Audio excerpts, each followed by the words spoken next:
Similarly हम के ये इंडिविजुअली काम नहीं करेगा, तो इस पर बाद में करते हैं।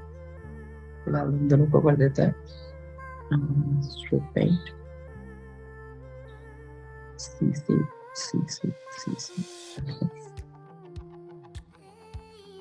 तो हमारा आउटलाइन तैयार है। तो हम लेयर्स पे जाके ये राइट और शिफ्ट क्लिक, ये लेफ्ट को भी सेम कर देते हैं। स्ट्रोक इसका सी एफ एफ। ये बाउंड्री फिलहाल तो दिख नहीं रहा है, उसके लिए आप यूज कर सकते हैं ऐसा एक बैकग्राउंड यूज कर सकते हैं जो बाद में हटा भी दे सकते हैं। तो मैं इस पे जाता हूँ, पुश टू बॉटम कर देता हूँ और इस पर्टिकुलर को हम थोड़ा डार्क करते हैं ताकि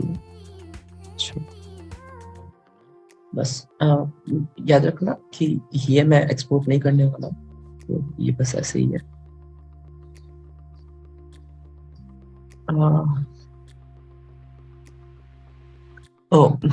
आप एक चीज देख सकते हैं कि मेरा टेल गायब है, टेल को ले आता है इसके साथ क्या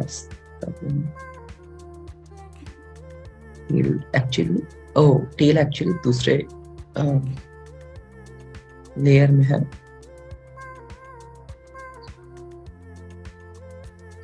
एक्चुअली ये नहीं,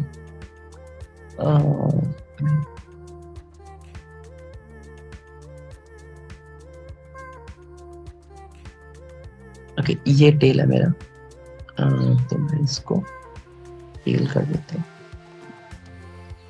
और इसको ड्रैग करके ऊपर ले आते हैं, ऊपर वाले लेयर पे ले आते हैं। अगर आप इस बॉक्स पे क्लिक कर देते ये ईयर के ग्रुप में घुस जाएगा, तो मैं वो नहीं चाहता, तो इसलिए मैं ड्रैग करके जब वो जैसे हाँ ऐसा जब सिंगल लाइन दिखा रहा है इसका मतलब ये सही जगह पे पेस्ट होगा। तो आप देख सकते हैं रेक्ट के नीचे है, तो हम रेक्ट को पकड़ के नीचे भी कर सकते हैं या ड्रैग करके भी नीचे ला सकते हैं।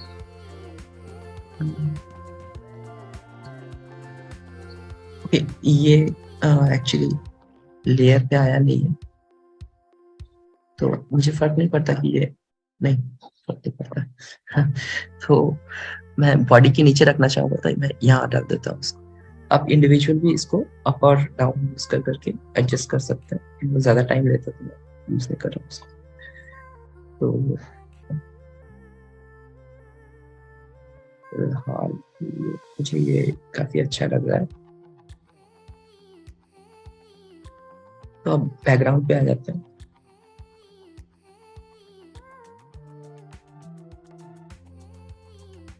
तो let's start adding and background. तो मैं इंपोर्ट करता हूँ बैकग्राउंड को, तो मैंने इसको डॉक्यूमेंट्स में रखा है, इसको वन है, ये एक एसवीजी फाइल है, तो मैंने मुझे इसे इंपोर्ट करना। तो इसमें काफी सारे ऑब्जेक्ट्स हैं, देख सकते हैं, ट्रीज है बेसिकली। तो बैकग्राउंड के लिए मैं इसको साइड में रखूंगा, बस मैं इसका रेफरेंस यूज करूंगा। तो हम सबसे पहले तो एक लेयर बना लेते हैं। देख सकते हैं कि ये है हमारा इमेज, पूरा का पूरा एक ही लेयर पे। तो मैं इसको रेफरेंस नाम दे सकता हूँ, पर फिलहाल इसको ए रहने देते हैं। तो लेट्स से मैं रेक्टेंगल टूल पे लेके, ये मेरा एक्चुअल इमेज होने वाला है, कितना बड़ा होने क्या होगा, तो मैं इतना ही अपने पेज विड्थ के जितना ही रखना चाहूँगा, बट आप एक्सटेंड भी कर सकते हैं, कोई उसमें डिफरेंस नहीं होगा। इसको मैं नीचे भेज देता हूँ, इसको मैं लिखता हूँ कि ये बेस है।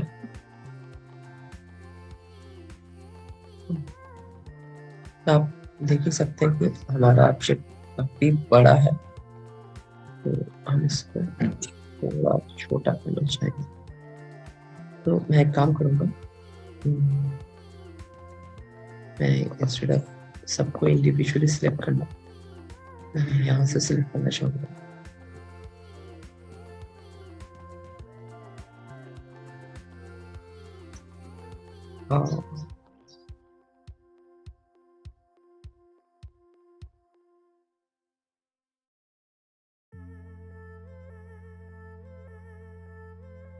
और मैं इसको कंट्रोल जी से ग्रुप में डाल देंगे और इसको लिखते हैं ऐड। और अब हम इसको कंट्रोल के साथ अगर हम प्रेस करें तो डायमेंशन सेम रहेंगे, अगर बिना कंट्रोल के करें तो वो हैप्पजर्टली अप डाउन। तो मैं इसको छोटा कर देता हूँ, इसको यहाँ रख देते हैं। देखिए मैं फिलहाल बिना कंट्रोल के आप प्रेस करोगे तो ये डायमेंशन इसका डिस्ट्रॉय हो जाएगा, तो मैं कंट्रोल के साथ ही करूँगा। तो सेम थिंग मैं इस ऑब्जेक्ट को लेना चाहूँगा, जैसे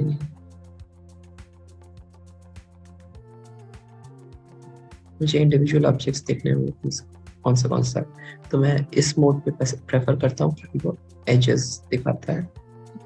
आप देख सकते हो कि ये मल्टीपल एजेस से मल्टीपल इमेजेस से बना है। अगर कोई डिसेलेक्ट हो जाता है तो उसको फिर से क्लिक कर दें। मैं फिलहाल इसको ग्रुप कर देना चाहूँगा, कंट्रोल डी करना चाहूँगा। और इससे आप ड्रैग नहीं कर सकते, इस पे आप ले जाए, फिर आप इस पे आप ले जाए। इसको एक काम करते हैं, यहाँ से ड्रैग करके ऊपर ले आते हैं, कर देते हैं, फिर इसको ड्रैग करते हैं, बेस के जस्ट ऊपर रखते हैं और फिर हम इसको हटा सकते हैं यहाँ से, इसको यहाँ दे सकते हैं।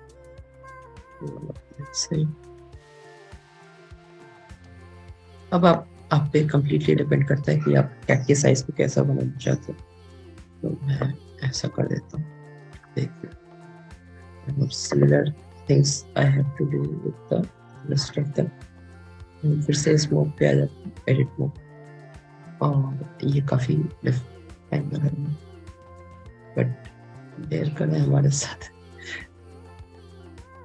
तो कंट्रोल जी करते हैं पहले, फिर कंट्रोल डी, फिर इसको ऊपर ले आते हैं, जस्ट करते हैं इसको। मैं ग्रुप को नीचे ले आना चाहूँगा, स्पेस की पर मुझे रीनेम अब काफी जरूरत है इस करने की, बट फिलहाल के लिए थोड़ा जल्दी करना चाहता हूँ।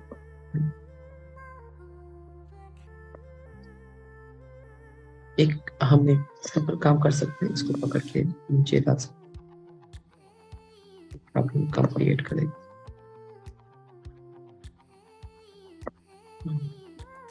आप देख सकते हैं ग्रुप्ड ऑब्जेक्ट्स यूजुअली एक साथ सिलेक्ट होते हैं। इसको मैं लिख सकता हूँ कि से ट्री अंडरस्कोर स्पाइकी,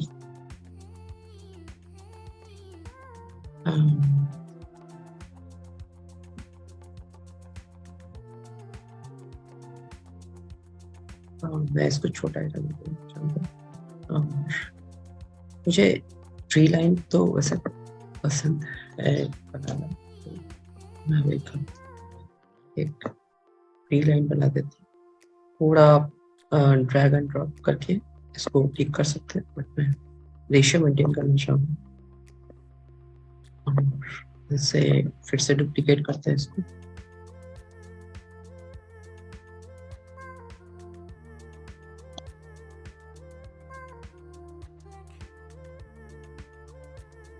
सो ये मेरा बैकग्राउंड का बेस लाइन है।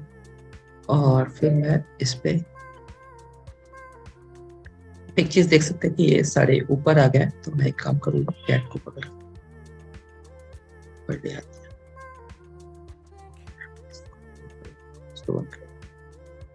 कैट को सबसे ऊपर ले आते हैं। सबसे बेस्ट होता अगर मैं मैं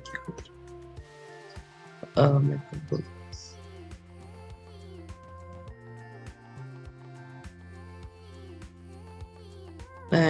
कंट्रोल जेड से उसको, ओके, कंट्रोल शिफ्ट जेड से आप ये कर सकते हो, उसको रीडू कर सकते हैं। तो मैं एक काम करना चाहूंगा, एक नया लेयर बना देना चाहता हूँ, तो मुझे बहुत पहले कर देना चाहिए। और कैट को पकड़ के लेयर 3 में पकड़ देना चाहिए, तो अब ये प्रॉब्लम तो नहीं आने वाली दोबारा।